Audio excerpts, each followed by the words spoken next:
નમસ્કાર, સ્વાગત છે ગુજરાત ફર્સ્ટમાં સમાચારો સાથે હું છું દીપિકા। સમાચારની શરૂઆતમાં સૌથી મોટા સમાચાર અત્યારે મળી રહ્યા છે। ગુજરાત ફર્સ્ટનું બઝર વાગી ચૂક્યું છે અને થોડી જ વારમાં સોમનાથ પહોંચશે વડાપ્રધાન નરેન્દ્ર મોદી। પીએમ મોદી સોમનાથ મંદિરમાં પૂજા અર્ચના કરશે।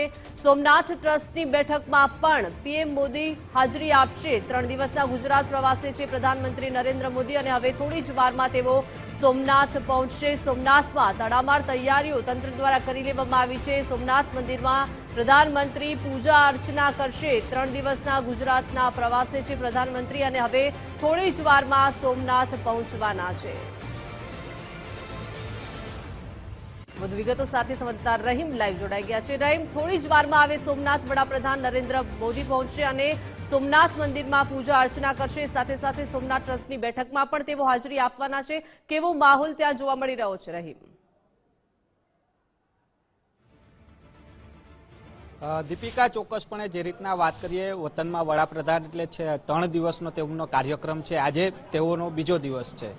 વનતારાની અંદર હાલ પણ તેઓનો પ્રવાસ યથાવત હોવાની વિગત છે તે અત્યારે થોડી વાર પહેલા પણ સામે આવી છે ને હાલ વનતારાનો પ્રવાસ પૂર્ણ કરી અને સીધા જ તેઓ હેલિપેડ પહોંચશે ને ત્યાંથી સીધા સોમનાથ રવાના થવાના છે।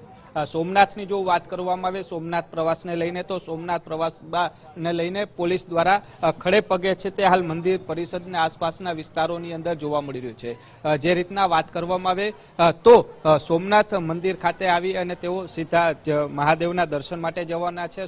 સોમેશ્વર મહાદેવના દર્શન કરશે, સાથે ધજાજીની છે તે પૂજા પણ કરવાના છે। સાથે જે રીતના વાત કરી તો 30 બાળ જે બ્રાહ્મણો છે તેઓના દ્વારા જ્યારે પૂજા અર્ચના ચાલુ હશે તેઓના દ્વારા મંત્રોચ્ચાર અને શ્લોક છે તેઓ કરવાના છે અને સાથે જ અન્ય લોકો છે તે પણ તેઓની સાથે હાજરી આપવાના છે। બીજી બાજુ જે રીતના વાત કરવામાં આવે જે પૂજા અર્ચના પૂર્ણ થઈ ગયા બાદ એક સોમનાથ ટ્રસ્ટની બેઠક છે તેમાં પણ તેઓ ભાગ લેશે તેવી વાત છે તે સામે આવી છે। જે સોમનાથના વિકાસ કાર્યો છે તેને લઈને આ બેઠકની અંદર ચર્ચા કરવામાં આવશે। એટલે જે રીતના વાત કરીએ તો જે રીતના સોમનાથ મંદિર પરિષદ અને જે રીતના વિકાસની કામગીરીઓ ચાલી રહી છે તેને લઈને પણ ચર્ચા બેઠકમાં થશે ને ત્યારબાદ તેઓ સીધા જ જે સાસણ છે ત્યાં જવાના છે, સાસણ સિંહ દર્શન કરવાના છે ને સાથે જે અધિકારીઓ સાથે પણ ત્યાં બેઠક છે તે કરવાના છે। જે લાયન જે પ્રોજેક્ટ લાયન છે તે અંતર્ગતની જે કામગીરી છે તેને લઈને તેઓની સાથે ત્યાં બેઠકની અંદર ચર્ચા થવાની છે। 2047 સુધીની અંદર જે ગીર પંથક અને આસપાસના વિસ્તારોમાં સિંહની સંખ્યામાં વધારો થવાની જે વાત છે તેને લઈને પણ ચર્ચા કરવામાં આવશે। 2047 સુધીમાં સિંહની સંખ્યામાં વધારો થઈને લગભગ 2500 જેટલા સિંહો છે તે થાય તેવી શક્યતા છે તે જાહેર કરવામાં આવી છે। બીજી બાજુ દીપિકા જો વાત કરવામાં આવે તો જે લાયન પ્રોજેક્ટ હેઠળ જે ગીર પંથકની અંદર જે ખેડૂતો આવેલા છે, ખેડૂતો પોતે ખેતીનું ગુજરાન કરીને પોતાની રોજીરોટી કમાઈ રહ્યા છે તો ખેડૂતોના જે ખુલ્લા કુવાઓ છે તો તેની પરિસ્થિતિ શું છે? લાયન પ્રોજેક્ટ હેઠળ આ ખુલ્લા કુવાઓ છે તે પેક કરવાની વાત છે તેની લઈને જે વાતચીત કરવામાં આવશે। સાથે ખેડૂતો માટે માચડા, જ્યારે રાત્રિ દરમિયાન ખેતીની રખેવાળી કરતા હોય છે તો માચડાની જે કામગીરી જે ફોરેસ્ટ વિભાગ દ્વારા કરવામાં આવતી હોય છે તેને લઈને પણ ચર્ચા કરવામાં આવશે। સાથે જે રીતના રેલવે ટ્રેકો પસાર થઈ રહ્યા છે તો સિંહના રેલવે ટ્રેકોથી લઈ અને જે સિંહને ટ્રેકરો પહેરાવવામાં આવતા હોય છે રેલવેની લાઈનોમાંથી જ્યારે સિંહ પસાર થતા હોય છે તો તેના માટે થઈને ટ્રેકરો પણ સતત સાવચેતી રાખે તે માટેની પણ ક્યાંક સમીક્ષા બેઠકની અંદર ચર્ચા થવાની છે। એટલે કહી શકાય કે અલગ અલગ પ્રોજેક્ટોને લઈને સોમનાથની અંદર જે બેઠક થવાની છે તેમાં સોમનાથ મંદિરના વિકાસને લઈને વાતો થવાની છે। સાસણની અંદર જે બેઠક થવાની છે તેમાં ગીર પંથકના વિકાસને લઈને વાતો છે તે થવાની છે। એટલે કહી શકાય કે વનતારાનો પ્રવાસ થોડી વારમાં પૂર્ણ થશે ને ત્યાંથી રવાના થવાના છે ને સોમનાથ આવી સોમનાથ દાદાના સોમેશ્વર મહાદેવને શીશ ઝુકાવીને પૂજા અર્ચન છે તેઓ કરવાના છે। જી દીપિકા। રહીમ, સોમનાથ ટ્રસ્ટની બેઠકમાં પણ પ્રધાનમંત્રીજી હાજરી આપવાના છે। આ બેઠકમાં કોણ કોણ ઉપસ્થિત રહેવાનું છે, કયા કયા મુદ્દે ચર્ચાઓ થઈ શકે છે અને સોમનાથ બાદના પ્રવાસને લઈને શું વિગતો?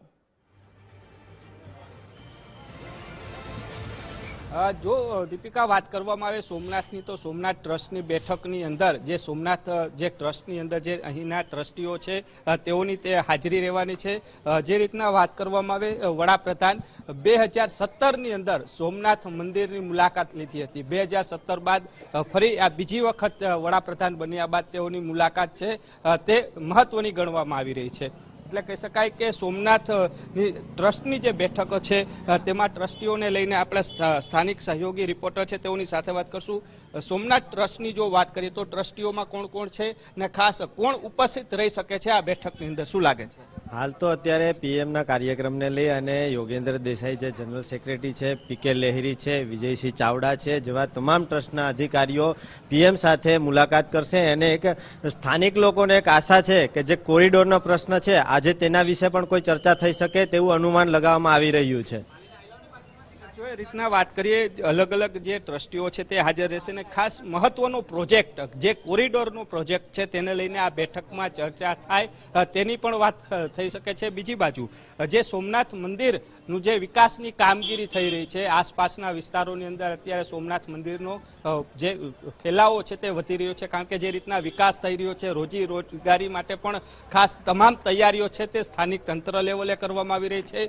જે લોકો રોજી માટે થઈને એક આખો નવો એક પ્રોજેક્ટ છે તે પણ તૈયાર થયો છે, તેને લઈને પણ આપણે વાત કરશું. જે આખો એક પ્રોજેક્ટ તૈયાર થઈ રહ્યો છે કે લોકોને રોજગારી મળી રહે, દુકાનો ભાડે આપવાની વાત છે, આ પ્રોજેક્ટ કયો છે ને શું છે? અત્યારે એક વાતની ચર્ચા પણ થઈ રહી છે કે બાજુમાં જે એક શોપિંગ સેન્ટરની અંદર દુકાનો બની છે તેનું પણ ખાતમુહૂર્ત પીએમ લોકાર્પણ કરે તેવી પણ એક સંભાવનાઓ સેવાઈ રહી છે. અન્ય જે નવા જે પ્રોજેક્ટો છે સોમનાથની અંદર તેનું લોકાર્પણ કરે તેવી પણ એક ચર્ચાઓ સામે આવી રહી છે. સ્થાનિકોને મોટા પ્રમાણમાં રોજગારી મળે તેને લઈને પીએમથી માંડીને તમામ ટ્રસ્ટીગણ દ્વારા એક સુચારુ વ્યવસ્થા કરવામાં આવી છે. અને આવનારા દિવસોની અંદર સ્થાનિક લોકોની જે અપેક્ષા છે કે મોટા પ્રમાણમાં આ વિસ્તારની અંદર રોજગારી મળે તેને લઈને પણ ક્યાંક ને ક્યાંક સોમનાથ ટ્રસ્ટ અને તેના ટ્રસ્ટીઓ દ્વારા વિચારણા ચાલુ કરવામાં આવી છે. દીપિકા વાત કરીએ, સોમનાથ મંદિરની અંદર જે બેઠક મળવાની છે, સોમનાથના ટ્રસ્ટીઓ સાથેની જે બેઠક છે તેમાં સોમનાથ મંદિરના વિકાસની સાથે લોકોનું પણ ધ્યાન રાખવામાં આવી રહ્યું છે. સ્થાનિક લેવલે રોજગારી કઈ રીતના વધી શકે છે, કારણ કે સોમનાથ મંદિરની જો વાત કરવામાં આવે દીપિકા, તો ન માત્ર ગુજરાતના લોકો દર્શનાર્થે આવતા હોય છે, અન્ય રાજ્યના લોકો પણ અહીં દર્શન માટે આવતા હોય છે, વિદેશથી પણ લોકો દર્શનાર્થે આવતા હોય છે. તો આ લોકોની વચ્ચે સ્થાનિક લેવલે રોજગારીનો જે મુદ્દો છે તે પણ એક મહત્વનો ગણવામાં આવે છે. હાલ રોજગારી તો સોમનાથની અંદર મળી રહે છે, પરંતુ વધારે કેવી રીતના લોકો આ રોજગારી ઉત્પન્ન કરી શકે તેના પ્રયાસો પણ ટ્રસ્ટીઓ દ્વારા કરવામાં આવે છે. સાથે જે રીતના વિકાસ સોમનાથ મંદિરનો જે અત્યારે વિકાસ થઈ રહ્યો છે તેની મહત્વની બેઠકની અંદર આ ચર્ચા રહેશે ને સાથે કોરિડોરની જે ચર્ચા છે તે પણ મહત્વની રહેવાની છે. આ તમામ બેઠકો પૂર્ણ થયા બાદ તેઓ સીધા સાસણ જવાના છે.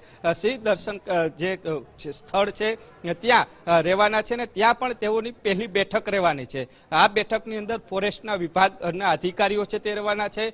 કેન્દ્ર અને રાજ્યના તમામ અધિકારીઓ આ બેઠકની અંદર હાજરી આપે તેવી શક્યતાઓ છે તે સેવાઈ રહી છે. 2047નું જે વિઝન છે વડાપ્રધાનનું તેને લઈને ખાસ કરીને આ ચર્ચા થવાની છે, કારણ કે જે રીતના વનતારાનો પ્રવાસ છે, વનતારાનો જે વિકાસ અત્યારે અનંત અંબાણી દ્વારા જે કરવામાં આવ્યો છે કે જ્યાં વિદેશથી પ્રાણીઓ આવી રહ્યા છે, કઈ રીતના તેની સાર સંભાળ રાખી લેવામાં આવે છે, તો આ પદ્ધતિ શું ગીરની અંદર એપ્લાય થઈ શકે એમ છે કે કેવી રીતના બીજા અન્ય પ્રાણીઓને જો રાખવામાં આવે તો કઈ પ્રકારે પરિસ્થિતિ જે ગીર પંથકની થઈ શકે છે તેને લઈને ત્યાં ચર્ચા થશે. સાથે સિંહ જે બચાવના માટે થઈને લાયન પ્રોજેક્ટો ચાલી રહ્યા છે, સરકાર દ્વારા જે બજેટો ફાળવવામાં આવે છે તેને લઈને પણ ખાસ આ ચર્ચા છે તે મહત્વની રહેશે. ને આવતીકાલે વહેલી સવારે સિંહ દર્શન માટે જવા ગીર પંથકના વિસ્તારોની અંદર સિંહ દર્શન માટે જાય તેવી પણ વાત છે તે સામે આવી રહી છે. ને આજની રાત્રિનું રોકાણ છે તેઓનું સાસણની અંદર રહેવાનું છે.